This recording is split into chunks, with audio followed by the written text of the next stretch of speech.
هەموو شتێک لەبارەی ئەو کۆمپانیا جیهانیەی دژی بەختدا بەرگری لە سیاسەتی نەوت و حکوومەتی هەرێمدا کرد.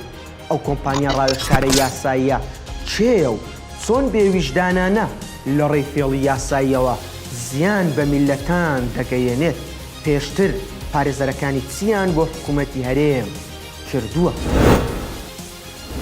نەهرۆ جەرجیسم و ستاندەرد ستۆریتان پێشکەش دەکەم.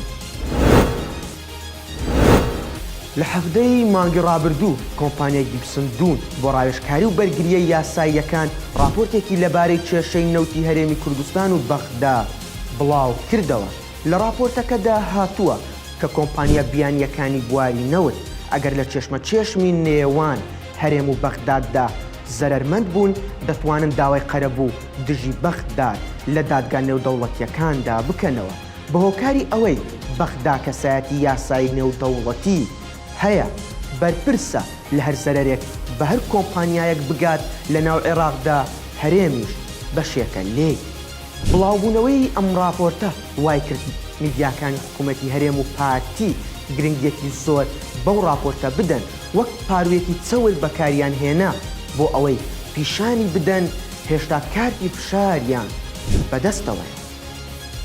گیبسن دوون یەکێکە لە دە کۆمپانیا گەورەکەی جیهان و پێنجەمی ئەمریکایە لە بواری ڕاوێژکاری یاسایی و سیاسی و بازرگانی کە لە ساڵی 1990ەوە دامەزراون.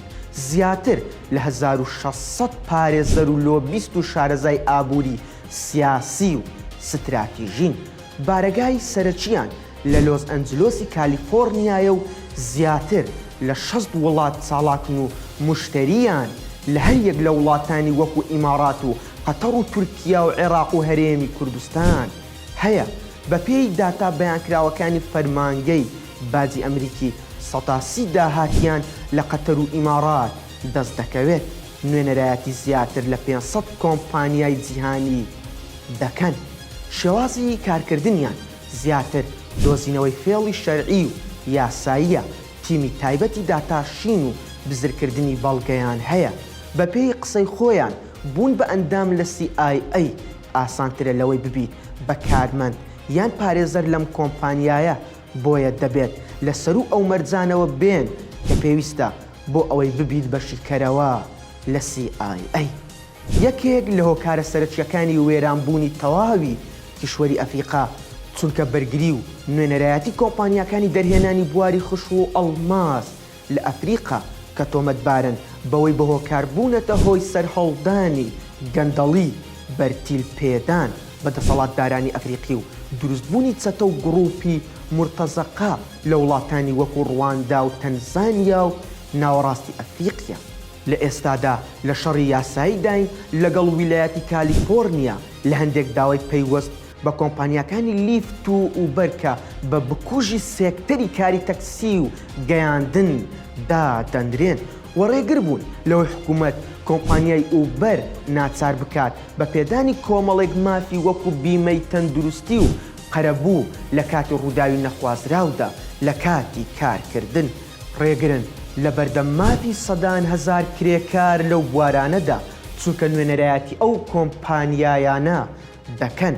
بە پێی راپۆرتێکی ئاژانسی فۆرم لە ئێستادا لە ناو ئەمریکا هۆکارن بۆ گرانی بەنزین چونکە نوێنەرایەتی یاسایی چەند کۆمپانیایەکی بواری نەوت لە تەکساس دەکەن وەکو ئولترا پەترۆلیۆم و دایمۆند ئۆفشۆر کە 2 ساڵ بەر لە ئێستا لە ئیفلاس نزیک بوونەوە. ئەمەش لەبەر ئەوەی لە نوێنەرایەتی ئەوان ئازان لە بەرزکردنەوەی داوا دژی حکوومەتی فیدراڵی. کاتێک ئیدارەی بایدن دەیەوێت دەستوەردان بکات بۆ دابەزاندنی نرخی نەوت. هەر پارێزەرەکانی ئەم کۆمپانیایە بوون لە دادگای تەکساس لە کێشەی سکاڵای نێوان حکوومەتی عێراق و کۆمپانیایەکی گواستنەوەی نەوت و وەزارەتی سامانە سروشتیەکانی هەرێم بەرگریان لەلایەنی هەرێم و کۆمپانیەکانی گواستنەوە دەکرد داواکەیان بردەوە لە بەرژەوەندی حکوومەتی هەرێم و کۆمپانیای گواستنەوە. لە کۆتاییدا بە کورتی ئەگەر سیر بکەین لە دادگای تەکساس بە هۆکاری ئەوەی ئەو گەشتەی نەوتی هەرێمی پێبوو چوو بە ئاوی کەنداوی مەکسیک و بۆ شایەکی یاسایی و ناڕوونیەکی دەستوری لە دەستوری عێراقدا هەبوو. بۆیە ئەو کات 2014 ئەم بابەتە کەوتە دادگای تەکساسەوە.